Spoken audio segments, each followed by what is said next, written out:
ታዳኛዋ ልዕልት ክፍል 4 ከሁለት ዓመት በፊት ሶፊያ ባስታ ስልኩን ዘግታ ራሷን እቅፍ አድርጋ እንደ ሕፃን ቦረቀች። እንደዚህ እንድትደሰት ያደረጋት ነገር ባሏ ከአንድ ሰዓት በኋላ ወደ ቤት እመጣለሁ ስላላት ነበር። ባል የሚለው ቃል እንዴት ነው የሚያስደስታት! ይሄ ቃል ልክ ምላስ ላይ ሲያርፍ ለስለስ ያለ ሙሙት እንደሚል የማር ከረሜላ ነው የሚጣፍጠው። እናም አሁን አሱና እሷ ተጋብተው እየኖሩ ነው።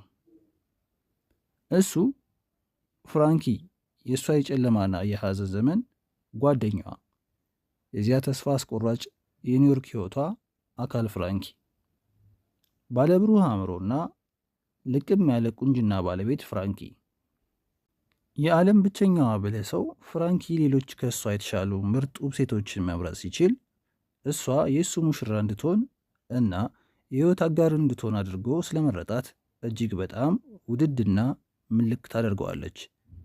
እናም ምንጊዜም ከእቅፏ ጠዋት ላይ ስትነቃ ስለ ጋብቻቸውና አምላክ ፍራንኪን የእሷ ስላደረገው ጭምር ፍንክንክ እያለች ምን ያህል ዕድለኛ ሴት እንደሆነች ታስባለች።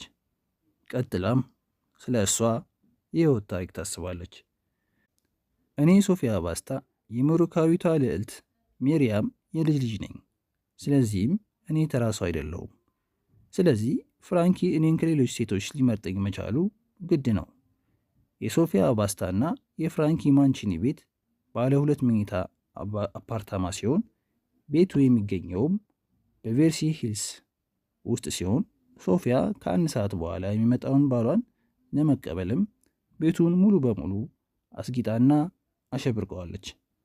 ሳሎን ውስጥ የሚገኙት ሶፋዎችን በአዲስ ልብስ ቀይራ ከካሊፎርኒያ ሰማይ ላይ የምትመጣውን ፀሐይ በመስኮት አልፎ የሶፋው ጨርቁ ላይ ሲያርፍ የሚፈጥረው ህብር ቤቱን ፎ አድርጎታል። ሶፊያ ፀሐይን፣ በተለይ ደግሞ የጠዋት ፀሐይን በጣም ነው የምትወደው። በተለይ ደግሞ ያ ኒውዮርክ ጓለማዋታ ውስጥ ያሳለፈችውን በተስፋ መቁረጥ የተሞሉ ቀናቶችን አሁን እዚህ ሆና ስታስባቸውማ የእሷ የድሮ ታሪክ አይመስሏትም። እነሆ ያኔ ያሳለፈቻቸው አስቀያሚ ቀናቶችና ታሪኳ። ክሪስቲና የሶፊያ ወላጅ እናት እጅግ ሱሰኛ የእጽ ተጠቃሚ ስትሆን አንዳንዴም ሴተኛ ዳሪ ሆና ስትሰራ ቆይታለች። በእርግጥ የእናቷ ሕይወት እንደዚህ የተበላሸ ብቻ ሆኖ አልነበረም የቆየው። ክሪስቲና ባስታ በተድላና በሀብት ውስጥ ያደገች ስትሆን ትውልዷና የልጅነት ሕይወቷንም ያሳለፈችው እዚያው ሞሮኮ ውስጥ ነበር። ቤተሰቦቿም ፓሪስ ውስጥ ወደሚገኘው የልጃገረዶች አዳሪ ትምህርት ቤት ውስጥ ለትምህርት ልከዋት ነበር። ክሪስቲና ባላት ረጅምና የተስተካከለ ቁመና ወዲያውኑ ሞዴሎችን በሚመለምሉ ሰዎች አይን ውስጥ እንድትገባ አደረጋት። በተለይ ደግሞ ከአያቷ ሜሪያም የወረሰችው ግርማ ሞገስ እና ክሬም የቀለም ቆዳዋ ተፈላጊነቷን አናረው። ስለሆነም በ16 ዓመቷ የሙሉ ሰዓት ሞዴል ሆና መስራት ጀመረች። በ18 ዓመቷ ደግሞ አሜሪካ ኒውዮርክ መጣ። ከሌሎች 3 ሴቶች ጋር ለሞዴሎች በተዘጋጀ አፓርትመንት ውስጥ መኖር ጀመረች። የክሪስቲና ባስታ ውድቀት ግን ፈጣንና አሰቃቂ ነው የሆነው። የመጀመሪያ ውድቆቷ የኮይን እጹን መጀመሯ ሲሆን ቀጥላ ደግሞ ሄሮይን መጀመሯ ነው። በ20 ዓመቷ የእሷ ማኔጀር ከእሷ ጋር መስራቱን ስላቋረጠ ሞዴል ሆኖ መቀጠል ተስፋዋ ጨለመ። እናም ያኔ ከቤተሰቦቿ ጋር ግንኙነት ካቋረጠች ድፍን 4 ዓመት ስላለፋት እነሱን እርዳታ መጠየቅ በጣም አሳፋሪ ሆነባት። ስለዚህም ትኩረቷን ወደ ወንድ ጓደኞቿ በማዘር ሱሷን እንዲያሟሉላት ማድረግ ጀመረች። ቀጥላም ከሴተኛ ዳሪ አገናኝ ሰዎች ጋር ወዳጅነቷን አጥብቃ በመያዟ በገላዋ ልዋጭ ሐሽሽን እየተቀበለች መኖር ግድ ሆነባት። ሕይወቷ ፍጹም አስቀያሚና በስቃይ የተሞላ ሲሆን እንደዛው ቀጠለ። በመጨረሻም እናቷ ክሪስቲና እሷንና ሂላ የሚባል ስም ያላትን መንታ እህቷን ሃሬልም ውስጥ በሚገኝ አንድ በርዊንድ በተባለ የሕፃናትና የእናቶች ክሊኒክ ውስጥ ወለደቻቸው እና በዚያውኑ ቀን ጥላቸው ጠፋች። በእርግጥ ይሄ እርግዝናዋ 3ኛዋ ቢሆንም ከዚህ በፊት እንዳስወረደቻቸው 2 ጽንሶች ሁሉ ለማስወረድ ሞክራ ስላልተሳካላት ነው ሊወለዱ ያሉት። መንትያ እህቷ ሂላም ቆንጅዬ ስለሆነች ከ15 ቀን በኋላም በጉዲፈቻ አንድ ዶክተርና ሚስቱ ወሰዷት።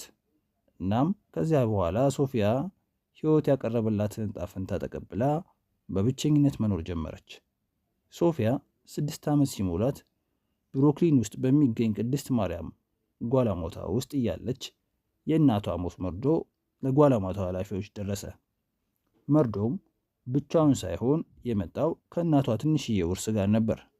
ውርሱም ለሁለቱ ልጆቿ ሲሆን ሂላ በጉዲፈችነት ስለተወሰደች ውርሱ በቀጥታ ለሶፊያ ባስታ ደረሰ። ውርሱን ለጓላሞታው ያመጣው ጠበቃም በእርግጥ ውርሱ ያን ያክል የሚያጓጓ አይደለም፣ ቢሆንም ግን ያው የሙት ቃል መከበር አለበት በሚል ብሂል ነው ይዘን የመጣ ነው። እናም ልጅቷ ትልቅ ስትሆን የሚሰጣት አንድ የድሮ መጽሐፍና ደብዳቤ ነው ውርሱ አለ ለቅድስት ማርያም የጓላሞታ ኃላፊ። ሶፊያም ጊዜው ሲደርስ የእናቷ መጽሐፍና ደብዳቤ ተሰጣት። መጽሐፉ በማርያም እና ጅብሪል የፍቅር ታሪክ ዙሪያ የሚያጠነጥን ሲሆን የሚገልጸውም መጽሐፉ እንደዚሁ ዝም ብሎ አፈ ታሪክ ሳይሆን የአያቶቿ ታሪክ መሆኑን የሚያትት ነው። ይህንን ማወቋ ደግሞ የማንነት ጥያቄዎቿን የፈታላት ሆነ። የእናቷን ደብዳቤ ሶፊያ ባስታ በኮረዳነቷ ጊዜ እያለች ለፍራንኪ ያሳይታው ስለነበረው እሱ ብቻ ነበር በወቅቱ ታሪኩን ተቀብሎ ሊያምናት የቻለው። ሌሎች የጓላሞታው ውስጥ የሚገኙ ልጆች ግን ታሪኩን ያልተቀበሉ ከመሆናቸውም በላይ ከአንዲት ሴተኛ ዳሪና ወልዳ ከጣለቻት እናት መወለዷን ብቻ ነው የሚቀበሉት። ስለሆነም በአንድ ምሽት ከተራ ሰውነት ወጣ የሞሮኮ ልዕልትን የዘር ሐረግን መጎናጸፏን ለሶፊያ ትልቅ እምርታ ነበር በወቅቱ የሆነላት። ይህንን የሞሮኮ ልዕልት የዘር ሐረግን መውረሷን የተቀበለውም ፍራንኪ ብቻ ከመሆኑም ሌላ ጋሻና መከታ ሆኖ ጓላሞታው ውስጥ ቆይታዋን በትንሹ አሻሻለላት። ሶፊያ እስካሁን ድረስ ያልተመለሰላት ጥያቄ ግን ፍራንኪ ለምን ወደ እሷ ሊሳብ እንዳልቻለ ነው። ምናልባትም እሱ ልክ እንደ እሷ ትክክለኛ ወላጅ አልባ በመሆኑ ሊሆን ይችላል። ምክንያቱም አብዛኞቹ ጓላሞታው ውስጥ የሚገኙ ልጆች ወላጆቻቸው በሕይወት ያሉና ሊያሳድጓቸው አቅም ያነሳቸው ሰዎች በመሆናቸው የተነሳ ነው እዚህ ድርጅት ውስጥ ሊገቡ ይቻሉት። የሁለቱም ወላጆች በሕይወት ካለመኖራቸውም ሌላ አንድም የሚያመሳስላቸው ነገር አለ። ምክንያቱም ሶፊያ ብቸኛና ጓደኛ አልባ ከመሆኗ ሌላ በድርጅቱ ውስጥ የሚገኙ ሴቶች በቁንጅናዋ የሚቀኑባት፣ ወንዶች ደግሞ በቁንጅናዋ የተነሳ ጾታዊ ጥቃት የሚያደርሱባት ሴት ነበረች። በወቅቱ ፍራንኪ ግን ግቢ ውስጥ በሚገኙ ከትንንሽ እስከ ትልቁ ማህበረሰብ ጋር ተግባቢና እጅግ በጣም ቆንጆ ልጅ ነበር። ቁንጅና ብቻ ሳይሆን ቀለኛና ከሱ ጋር በመሆናቸው ብቻ የተፈላጊነት ስሜት እንዲሰማቸው የሚያደርግ ሰውም ነበር። እናም ያኔ ፍራንኪ ግቢ ውስጥ ከሚገኙ ሌሎች ወንዶች በተለየ መልኩ አይኑን እሷ ላይ ጥሎና በጨዋነት ተሞልቶ የጓደኝነት ጥያቄ አቅርቦላት ፍቅረኛዋ ሊሆን ቻለ። ይህም በመሆኑ ሶፊያ ኩራት የተሰማት ቢሆንም እሱ አንድም ቀን እንደ ሌሎቹ ወንዶች የወሲብ ጥያቄ ያለማቅረቡ ግን ጭንቀት ፈጥሮባት ነበር። ግን አንድ ቀን በአንድ ክፍል ውስጥ ቁጭ ብለው እናቷ የሰጠቻትን መጽሐፍ በአንድ ላይ ያነበቡ ባሉበት ወቅት ፍራንኪ መቼም ቢሆን ይጠይቀኛል ብላ ያላሰበችውን ጥያቄ ሲጠይቃት ልቧ በደስታ እየዘለለ ደረቷን አልፎ ሊወጣ ታገላት። አሁን ፍራንኪ ሶፊያ ባስታን የጠየቃት ጥያቄ ታገቢኛለሽ የሚል ሲሆን እሷም ፊቷን በደስታና በድንጋጤ ተሞልቶ አዎ ብላ መለሰችለት። ስለዚህም ፍራንኪ ለወደፊቱ ተጋብተውና ባልና ሚስት ከሆኑ በኋላ ባልና ሚስቶች የሚያደርጉትን የፍቅር ጨዋታ እንደሚያደርግላት ቃል ገባላት። ከፍራንኪ የንጋባ ጥያቄ በኋላም የሶፊያ ባስታ ሕይወት ሙሉ በሙሉ ተቀየረ።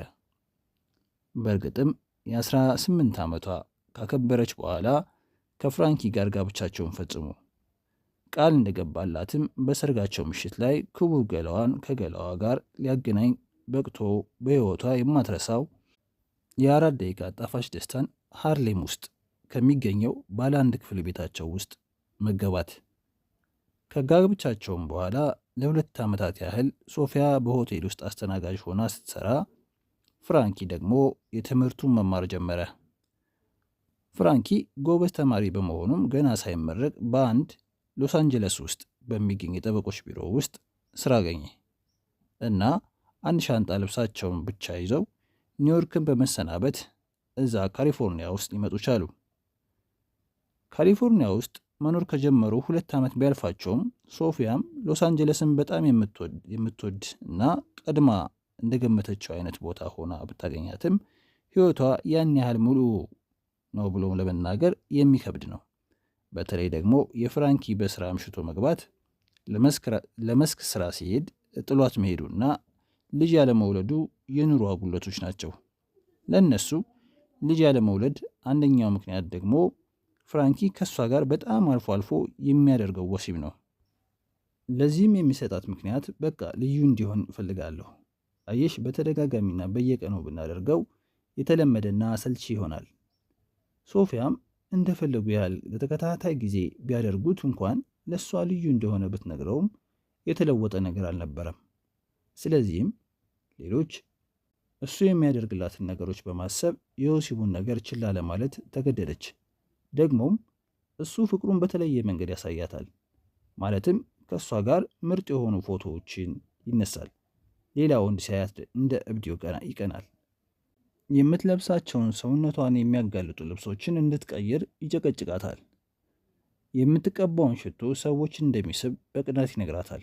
ስለዚህም የወሲቡ ጉዳይ በጊዜ ሂደት ይስተካከላል ብላም ራሷን ማጽናናት ጀመረች። ኩኪሶችን ጠባብሳና አንሶላቸውን ለውጣ አልጋቸውን በማንጠፍ ላይም እንዳለች ከመዝጊያው በር ላይ የተሰካው ቁልፍ ከፍቶ ፍራንኪ ወደ ቤት ሲገባ ብር ብላ ሄዳ ተጠመጠመችበት። የኔ ቆንጆ አለና ግንባሯን ከሳማት በኋላ ይህን ያህል ናፍቀሽኛል ማለት ነው ብሎ ሲጠይቃት፣ በጣም እንጂ እያንዳንዷን ሰከንድ ሁሉ ስናፍቅ ነበር ቀናቶችን ያሳለፍኩት። ለምንድን ነው ዛሬ እንደምትገባ ቀድመህ ያልነገርከኝ?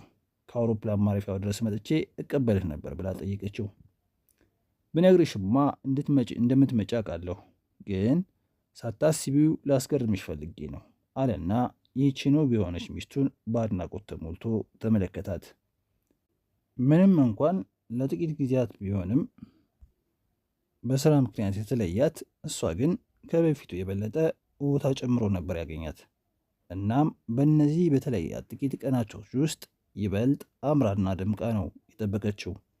አንድ ሌላ ወንድ እሷን ቢነጥቀው ምን ያህል በቅናት እንደሚያብድና የቀማውን ወንድ ሊገል እንደተነሳ ሲያስበው ለእሷ ባለው ፍቅር ግራ ተጋባ። ይሄ ሁሉ ቢሆንም ግን እሱ ለእሷ ትክክለኛና እንደ ሌሎች ወንዶች ሊሆንላት እንደማይችል ሲያውቅ በውስጡ በቁጣ ተሞላበት። ያን ምሽትም ከጎኗ ተኝቶ ጭንቀቷን አይቶ በመረዳቱ ከሌላ ሰው ጋር መተኛ ታስበሽ ታውቂያለሽ ብሎ ጠይቃት። ሶፊያም በሰማችው ነገር ተሸማቃ፣ እንዴት ይህንን ትጠይቀኛለህ? እኔ ከሌላ ወንድ ጋር ከምተኛ ሞቴን እመርጣለሁ አለችው። መሞት ትመርጫለሽ ብሎ ዞር ብሎ በጥልቀት እየተመለከታት ሲጠይቃትም ሶፊያ ላፍታ አሰበችና አሁን አለችው። በእርግጥም ደግሞ ይህንን ስትነግረው ከልቧ ነበር። እንዴ ፍራንኪ እኮ የእሷ ሙሉ ህይወቷ ነው። እንዴትስ እንዲህ ያለ ነገር በእርሱ ላይ ለማድረግ ትነሳለች? መልካም አለና ፍራንኪ እጁን ጭኖቿ መሃል ከቶ እየዳበሳት፣ እሺ የሆነ ነገር በጣም አስፈላጊ የሆነ ሰው እንድታገኙ እፈልጋለሁ አላት። እሷም ከሱ ጋር ፍቅር ከሰሩ በጣም ብዙ ጊዜያቸው በመሆኑ ሰውነቷ በስሜት ግሎ እየተርገበገበች እባክህን እንዳታቁም በእናትህ ቀጥል ስትለው እሱ እጆቹን ከጭኗ መካከል አወጣና ጣቱን ከከንፈሯ ላይ አድርጎ ዝም እንድትል ካደረገ በኋላ ይህንን ሰው በደንብ እንድትዩ እፈልጋለሁ፣ ምንም እንኳ ነገሩ በጣም አስቸጋሪ ሊሆንብሽ ቢችልም አድርጊ ያልኩሽን ነገሮች ሁሉ ማድረግ ይኖርብሻል አላት። እሺ የኔ ውድ ብላ ጎኑ ሽጉጥ አለችና እኔ አድርጊ ያልከኝን ነገሮች ሁሉ ለማድረግ ምንጊዜም ዝግጁ እንደሆንኩኝ ታውቃለህ። ግን ምንድን ነው እንዳደርግለት የምትፈልገው? ስለ እሱ አሁን መጨነቅ አይኖርብሽም። ሰውየው እኔው ራሴ ነገሮችን አመቻችቼ እንድታገኘው አደርጋለሁ። ብቻ አንቺ እኔ አድርጊ የምልሽን ነው የምታደርጊው ካላት በኋላ ተገልብጦ ላይ ወጣና ትንሽ ከተነቧቸረ በኋላ ወዲያውኑ እርካታ ላይ ደረሰ። ከዚያም ለጥቂት ጊዜያት ያህል ዝም ብለው ሳይነጋገሩ ቆይና ሶፊ እሺ የማገኘው ሰው ስም ማን ይባላል ብላ ጠየቀችው። ዝም ሲላትም ይሄ አንተ እንዳገኘው የፈለግከው ሰው ስም ማን ይባላል ስትለው በጨለማ ውስጥ ፍራንኪ ፈገግ አለና ጄክስ፣ ስሙ አንድሪው ጄክስ ይባላል አላት።